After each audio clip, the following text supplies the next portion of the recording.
Non political একটা সরকার, যারা মধ্যবর্তী সরকারের দায়িত্ব পালন করছেন, তাদের অধীনে আমি মনে করি যে এখন পর্যন্ত সব কিছু ঠিকঠাক মতো চলছে। বিশেষ করে সব প্রতিষ্ঠানগুলো ভেঙে গিয়েছিল ফ্যাসিস্ট আওয়ামী লীগ সরকারের আমলে, তারা ভেঙে দিয়েছিল।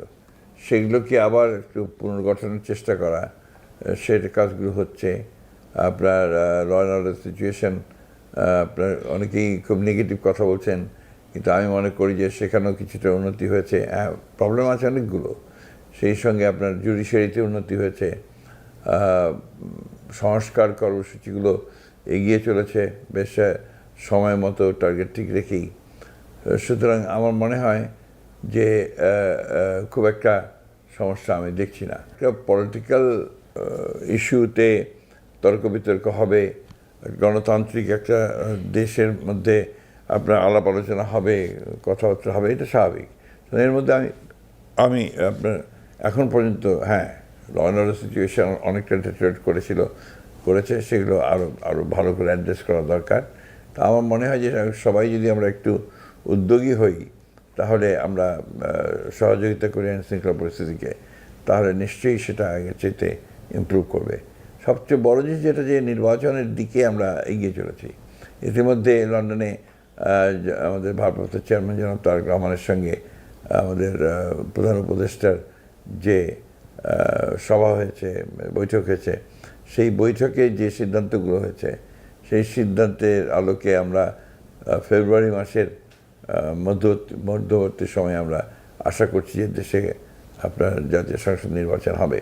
আপনার যে সত্যকে একটু বিভ্রান্ত করার চেষ্টা করা, কারণ কথাটাই হচ্ছে আমাদের প্রধান উপদেষ্টাই বলেছিলেন যখন প্রথম যে মিটিং আসে, মিটিংয়ে আমি নিজেও ছিলাম, যে আমরা সংস্কার কমিশনগুলোর প্রস্তাবগুলোতে নিয়ে জাতীয় ঐক্যমত্য কমিশনে আমরা একমত হওয়ার চেষ্টা করব।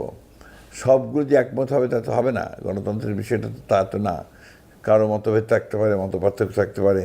তো যেগুলোতে একমত হব সেগুলো আমরা ইমপ্লিমেন্ট করব, আর যেগুলো একমত হব না সেটা আমরা সামনের পার্লামেন্টের জন্য রেখে দেবো।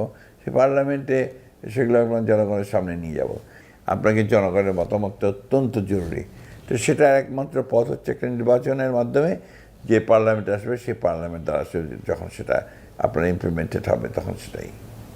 সব মশার বিরুদ্ধে সুরক্ষা দিতে এলো বসুন্ধরা এক্সট্রিম অ্যারোসল, মশার বিরুদ্ধে এক্সট্রিম সুরক্ষা। আমরা নিজেরা দেশের জন্য যেটা জনগণের পক্ষে মনে করবো, এবং আমাদের পার্টির ঘোষণাপত্রে যা আছে, আমাদের পার্টির আদর্শে যা আছে, সেই বিষয়গুলো আমরা সব আসবো, এটাই তো স্বাভাবিক।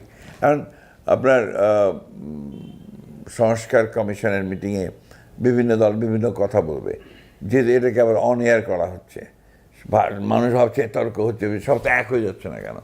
এক তো হবে না। গণতন্ত্রের বিষয়টাই হচ্ছে এক না হওয়া, কিন্তু অন্যের মতকে সহ্য করা। সেই ক্ষেত্রে এত অস্থির হওয়ার কোনো কারণ নেই। আমি মনে করি যে আপনার everything is in right track. আমরা আশা করি যে আপনার সামনের বছর 26 ফেব্রুয়ারির মধ্যে নির্বাচন হয়ে যাবে। আমরা তো নির্বাচনের ব্যাপারে শঙ্কা ছিল আমাদের, যে কতগুলো ইস্যু নিয়ে সমস্যা আমরা দেখছিলাম আর কি, সেটা তো অবশ্যই কাটছে মনে করি আমরা, ডেমোক্রেটিক গভর্নমেন্ট না আসা পর্যন্ত এবং সেই বিষয়গুলোকে ঠিকমতো অ্যাড্রেস না করা পর্যন্ত।